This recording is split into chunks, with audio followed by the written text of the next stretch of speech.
গোপাল ঠাকুরের পুজোর জন্য জিনিস কিনতে যেয়ে আমি চিন্তায় পড়ে গেলাম। হঠাৎ কি হলো আমার সাথে, দেখতে হলে তোমরা ভিডিওটা দেখো। হঠাৎ করে আমি hello guys, welcome back to my channel. আশা করি তোমরা ভালো আছো, আমিও ভালো আছি। তো আজকে আমার গোপুসোনার পুজো, তো গোপুসোনাকে সাজাবো। পুরো ভিডিওটা একটা বড় ভিডিও তোমাদের সঙ্গে শেয়ার করব, যে কী কী করলাম, গোপুসোনাকে সাজাচ্ছিলাম, কী কী খাবার দিলাম, মানে সব কিছু গোপুর সেবারে। এই যে দেখো, গোপুসোনাকে এখনও সাজাইনি, সাজাবো।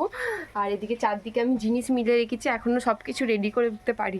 আর ফার্স্টেই আমি আমার ক্যামেরাটাকে সেট করে নিলাম। সেট করে আমি চারদিকে জিনিসগুলোকে, মানে গোপালের জন্য যা যা জিনিসপত্র এনেছি সেগুলোকে আমি চারদিকটাই রেখেছিলাম। তো গোপাল সোনার জন্য তো অনেক কিছুই জিনিসপত্র লাগে, তোমরা জানো। তো অনেক কিছুই আনতে হয়েছে। তো এবার কোনটায় কি আছে আমি সব গুলিয়ে ফেলেছি। তো তার জন্য আমি চারদিকে সব রেখে দিয়ে আমি সব কিছু খুঁজছিলাম কোনটায় কি আছে। তারপর আমি জামাটা পরাচ্ছিলাম। প্রথমে এই জামাটা যখন দেখি, আমার জামাটা পছন্দ হয়েছিল, আমি নিয়ে ফেলেছিলাম। কিন্তু আমাদের গোপাল ঠাকুরটা তো মাটির, তো আর বড়, তো এর জন্যই সমস্যাটা হয়ে গেছিলো। এবার বুঝতে পারিনি জামাটা না ভুল চলে এসেছিল। তারপর আমি নিয়ে যে কিছুক্ষণ পর আমি আবার দোকানে যেয়ে আমার জামাটা পাল্টাতে হয়েছিল। তো জামাটা খোলার সময় আমি অবাক হয়ে গেছিলাম যে এটা কি হলো। এরকম সিচুয়েশন হয়ে যেতে আমি খুব ভয় পেয়ে গেছিলাম যে দোকানদার কি আর পাল্টে দেবে। আমি খুলে দেখার পর তারপর ভাবলাম না, একবার নিয়ে যাওয়া তো উচিত।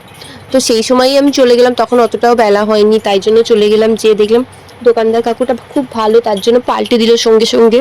গোপুর শোনার জন্য যে জামাটা আমি কিনে নিয়ে এসেছিলাম সেইটাই আমি বারবার ধরে পরানোর চেষ্টা করছিলাম, বাট এটা এতটাই ছোট, আর ছোট গোপালদের জন্য জামা যেরকম হয় হাত দিয়ে পরানো সেই রকম জামা, তো তার জন্যই আমি পরাতে পারছিলাম না।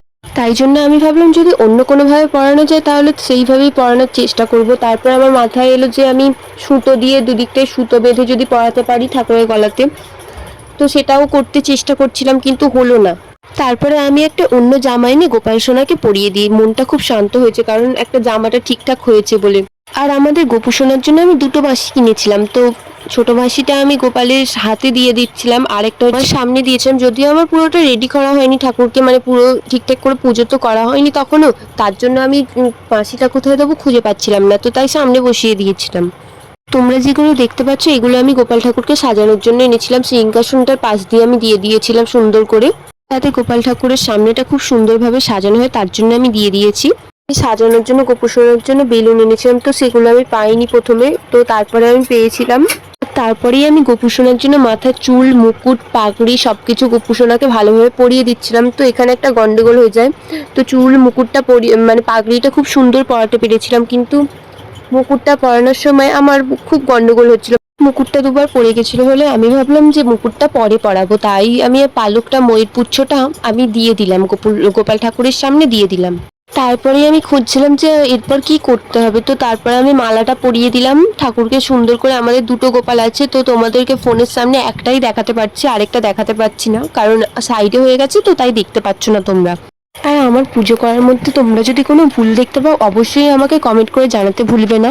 কারণ কি বলো তো, কারণ মানুষ ভুল থেকেই তো শেখে। আমি যদি কোনো রকম ভুলভাবে পুজোটা করি আমাকে বলে দিলে আমি পরের বার নিশ্চয়ই ঠিকঠাক করতে পারবো। তার জন্যই তোমাদেরকে বললাম যে আমাকে অবশ্যই বলে দিও যে কোনো ভুল হলে। এদিকে দেখো, আমি পুজোর জন্য চারদিকে জিনিস সরিয়েছি বলে ভুলেই গেছি যে গোপাল ঠাকুরের হাতটা আমার পরানো হয়নি। তো তারপর আমি ভাবলাম হাতটা আগে পরিয়ে নিয়ে তারপর পুজোটা ভালো করে করবো।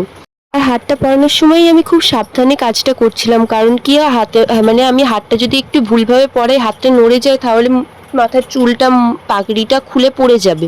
আর দেখো, আমি যতটা পেরেছি আস্তে আস্তে সুন্দর করে পরিয়ে দেওয়ার চেষ্টা করেছি। জানি না কেমন পরানো হয়েছে, তোমাদের সঙ্গে লাস্টে ভিডিওতে শেয়ার করবো যে ঠাকুরকে পুরোটা রেডি করার পর কি কি করেছিলাম সেগুলো সব দেখিয়ে দেবো। আর তারপরে আমি মুকুটটা খুঁজছিলাম, যেটা পরাতে পারছিলাম না প্রথমে, তো ওইটা খুঁজে আমি মুকুটটা খুঁজছিলাম বারবার যে কোথায় গেল মুকুটটা। আর যে মুকুটটা কিনেছিলাম না, সত্যিই খুব সুন্দর। দেখো আমি কত হাসছি, তোমরা বুঝতেই পারছো যে মুকুটটা খুব সুন্দর কিনেছিলাম, মুখের হাসি লিখেই বুঝতে পেরে গেছো। আর এই মুকুট পরাতে যে যে ভোগান্তিটা হয়েছিল, মানে চিন্তা করতে পারবে না তোমরা। আমি কতক্ষণ ধরে চেষ্টা করেছি, আমি ভিডিওটা কাট করে দিয়েছি, অনেকটাই ছোট করে দিয়েছি, কারণ ভিডিওটা না হলে অনেক বড় হয়ে যাবে। তো তার জন্য আমি কিছুটা দেখিয়েছি, তোমাদের সঙ্গে শেয়ার করেছি।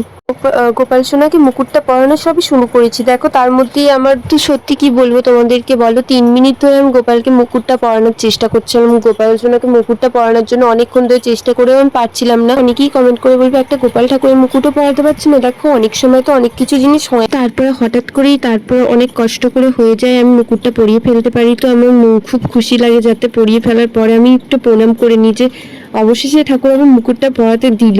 মানে এত শাস্তি দিল আমি ভাবতে পারিনি। আর এখনো 8 রকম কড়াই, মা আরও সব জিনিসপত্র করেছে, লুচি, ফুলুরি, তো সব মিষ্টি ফল সব কিছু এখনও আমার দেওয়া হয়নি, সব কিছু মা, কিছু জিনিস মা করে দিয়েছে।